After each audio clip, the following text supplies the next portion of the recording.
దసరా శరన్నవరాత్రులలో ఆఖరి రోజు శ్రీ రాజరాజేశ్వరి దేవి అమ్మవారి అవతారం. అందుకే అమ్మవారిని వాటర్ పైన రంగోలీగా వేస్తున్నా.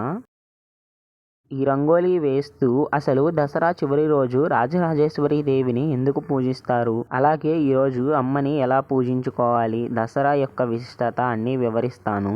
అంతకంటే ముందు దయచేసి మా ఛానల్ని కొత్తగా చూసేవాళ్ళు సబ్స్క్రైబ్ చేసుకొని ఒక లైక్ చేయండి. ఈ దసరా నవరాత్రి వాటర్ రంగోలీ సిరీస్ కోసం బెల్ బటన్ ఆన్ చేసి పెట్టుకోండి. ఇక కథ వినండి. దేవి నవరాత్రుల్లో భాగంగా చివరి రోజు విజయదశమి పర్వదినం నాడు శ్రీ కనకదుర్గాదేవి సాక్షాత్తు సిద్ధిదాత్రి శాక్తేయ సారముగా శ్రీ రాజరాజేశ్వరి దేవిగా దర్శనమివ్వనుంది.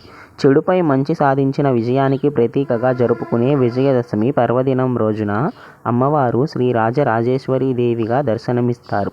శ్రీ రాజరాజేశ్వరి దేవి విశిష్టత. సకల భువన బ్రహ్మాండాలకు శ్రీ రాజరాజేశ్వరి దేవి ఆరాధ్య దేవత కావున మహాత్రిపుర సుందరిగా ఈ దేవత త్రిపురాత్రయంలో మొదటి దేవత కావడంతో పూజలందుకుంటూ అపరాజిత దేవిగా విరాజిల్లుతుంది. ఈరోజు అమ్మవారు బంగారు రంగు చీర ధరించి చతుర్భుజాలలో ఒక చేతిలో చెరుకు గడ, ఇంకో చేతిలో అభయ ముద్రలతో దురహంకారాలను శిక్షించుటకు అంకుశం పాశం ధరించి భక్తులను అనుగ్రహిస్తుంది. దసరా పండుగ సందర్భముగా రావణవధ, జమ్మి ఆకుల పూజ చేయటం ఆచారంగా వస్తుంది. జగన్మాత అయిన దుర్గాదేవి మహిషాసురుడనే రాక్షసునితో 9 రాత్రులు యుద్ధం చేసి అతన్ని వధించి విజయాన్ని పొందిన సందర్భముగా 10వ రోజు ప్రజలంతా సంతోషముతో పండగ జరుపుకున్నారు. బ్రహ్మదేవుని వరాల వలన వరగర్వితుడైన మహిషాసురుడు దేవతలతో ఘోరమైన యుద్ధము చేసి వారిని ఓడించి ఇంద్ర పదవి చేపట్టాడు. దేవేంద్రుడు త్రిమూర్తులతో మొరపెట్టుకొనగా మహిషునిపై వారిలో రగిలిన క్రోధాగ్ని ప్రకాశవంతమైన తేజముగా మారింది. త్రిమూర్తుల తేజము కేంద్రీకృతమైన ఒక స్త్రీ రూపమై జన్మించింది. శివుని తేజము ముఖముగా, విష్ణు తేజము బాహువులుగా, బ్రహ్మతేజము పాదములుగా కలిగి మంగళమూర్తిగా అవతరించిన ఆమె 18 బాహువులు కలిగి ఉంది. ఆమెకు శివుడు శూలమును, విష్ణువు చక్రమును, ఇంద్రుడు వజ్రాయుధమును, వరుణదేవుడు పాశమును, బ్రహ్మదేవుడు అక్షరమాలను, కమండలము, హిమవంతుడు సింహమును వాహనంగాను ఇచ్చారు. ఇలా సర్వదేవతల ఆయుధములు సమకూర్చుకొని మహిషాసురుని సైన్యంతో తలపడి భీకరమైన యుద్ధాన్ని చేసింది. మహిషాసురుని తరపున యుద్ధానికి వచ్చిన ఉదద్రుడు, మహాహానుడు, ఆశిలోముడు, భాష్కలుడు, బిలాలులు మొదలైన వారిని సంహరించిన తరువాత మహిషాసురునితో తలపడినది. ఈ యుద్ధంలో ఆ దేవి వాహనమైన సింహము శత్రువులను చీల్చి చెండాడింది. దేవితో తలపడిన అసురుడు మహిషి రూపము, సింహరూపము, మానవ రూపముతో భీకరముగా పోరాడి చివరకు తిరిగి మహిషి రూపంలో దేవి చేతిలో హతుడైనాడు. ఈ విధంగా అప్పటి నుంచి మహిషుని సంహరించిన దినము దసరా పర్వదినంగా పిలువబడింది. అదే విజయదశమి. ఇంకా ఈరోజు అమ్మవారిని అంబారౌద్రాని భద్రకాళి బగల జ్వాలాముఖి వైష్ణవి బ్రహ్మాణి త్రిపురాంతకి సురాణుతాదే దివ్యమానోఘ్న జ్వలా చాముండాశ్రిత రక్షపోషణా జననీ ద్రాక్షాయణి పల్లవి చిద్రూపి పరదేవత భగవతి శ్రీ రాజరాజేశ్వరి అని స్తుతించాలి. ఈరోజు అమ్మవారికి ఎరుపు, ఆకుపచ్చ రంగు వస్త్రాలను సమర్పించాలి. చేమంతులు, గులాబీలతో అమ్మవారిని అర్చించాలి.